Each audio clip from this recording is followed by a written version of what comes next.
Toronto'da hemen terördeyim, Kanada'da Türk'ün adı çekti, Türk'ün aradası öyle, Türk'ün adatlığı öyle, başlıklığı öyle görüşte, Reza Bey, Oğuz Bey hükmünde hükmen tanıyamadı.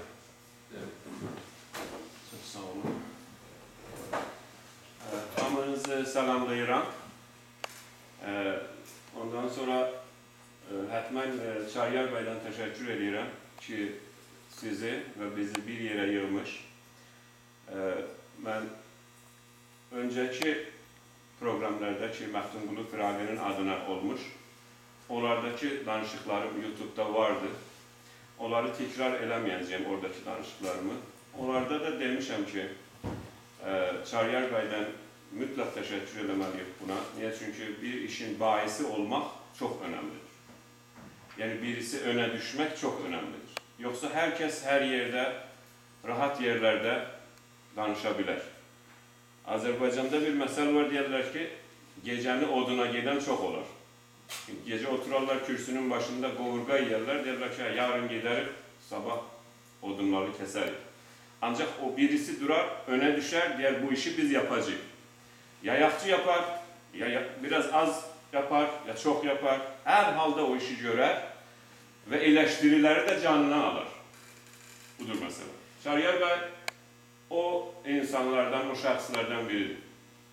Ona göre teşekkür ederim ki, kabul eləmiş ki, bu işi görsün ve neçə illərdir ki, Məftungulu Firaqi adına sizleri ve bizleri bir yere yığmış, Türkmenistan adına, Türk milletleri adına bizler bir yere yığmış ve bu önemlidir, birisinin öne düşmesi ve eleştirilerden, intikatlardan, tənkitlerden qorxmaması.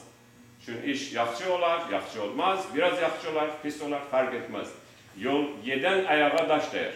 Ona göre sizi tebrik ediyorum. Bu bir. İkinci, önceden Məftungulu Firaqi münasibətine danışıklarında demişəm ki, bize göre Məftungulu Firaqi bir şair değil. Yani şair ona deyilir ki, biz şairle düşünürün mərzini ve sınırını ayırmalıyız. Şair odur ki, oturur şiir yazır, qoşku qoşur ve eğlendirici bir haleti var milletin içinde. Sözleri, kelimeleri birbirinin yanına koyur ve onlar birbirine uyurlar ve millet onu sevir ve bazen de ezber okuyor ya musikiyle filanla okunur. Ancak Məftungulu Firaqini bir şair kimin görende onun Arapçada derler ki dûn-i şanidir. Yani onun şanından, makamından daha aşağıdır şairlik. Bunu hikmetinize getirmek isterim. Önceden de bunu açıp söylemişim Məftungulu Firaqi programlarında. Daha çok biz Məftungulu Firaqinin hayatını okuyanda, araştıranda, yazılarının içinde, yazılarının ruhunda, o şiirlerin içindeki o Məftungulu Firaqini görende daha çok bir düşünür görürüz. Düşünür, yani thinker, mütefekkir. Daha çok bir filosof görür. İndiki Türkmenistan Cumhuriyeti'nin, indiki Güney Türkmenistan'da İran işgali altında olan Türkmenistan milletinin kimliğini ki kendisine, özüne Türkmen diyebilir, onun ruhunu görüyor. Onun demiyorlar modern zamanda onun başlangıcını, binevresini ve kökünü koyan görürük Məftungulu Firaqi'de. Yani bir milliyetçidir, bir milletçidir ve bir devletçidir. Məftungulu Firaqi çok çetin bir zamanda yaşamıştır. İnsan oturur öyle düşünür, indiki zamanda deyir bəs her zaman böyleymiş. Hiç böyle değilmiş. Məftungulu Firaqi zaman yaşayanda, yani diyelim 5 yaşında, 10 yaşında her taraf kan içindeymiş yaşadığı bölge. Bunu biliniz ki Məftungulu Firaqi indiki Güney Türkmenistan'da yaşamış ve doğulmuş. Doğulmuş ve ömrünün çok bölümünü Güney Türkmenistan'da, South Türkmenistan'da, yani İran işgali altında olan Türkmenistan'da yaşamış. Güney Türkmenistan hiç zaman İran'ın bir parçası olmamıştır. Çünkü İran 1925'lerde kurulanda zaten otomatik olarak Qacar İmparatorluğu çökmüş ve Güney Türkmenistan otomatik olarak İran ve Fars sisteminin işgaline girmiş. Məftungulu Firaqinin mesajı ve peygamı ve sözü bize nedir bu nesle? Modernizmdir. Din merkezli ve hıyalat merkezli düşüncelerden uzak, millet merkezli, ilericilik ve ileriyi düşünmek ve menteğede yani Türkmen öz hakimiyetine, öz toprağına, öz geleceğine, öz alın yazısına sahip olmak düşüncesini şiirlerinde, yazılarında beslemiştir. Məftungulu Firaqi böyle bir düşünürdü, devletçidir. Yani biz öyle deriz ki, yakçı bir milliyetçi, hetmen yakçı bir devletçidir. Yani müstakilliği, Mustafa Kemal Atatürk dediği gibi, özgürlüğü ve bağımsızlığı savunmuştur. Məftungulu Firaqi böyle bir şahısdır. Mustafa Kemal'dan 100 senede önce özgürlükten danışmış, bağımsızlıktan danışmış. Biraz önce ben bir yerde okuyordum.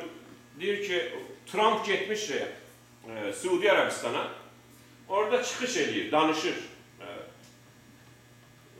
Lecture, speaker, lecture ver yani speech ediyor, danışır.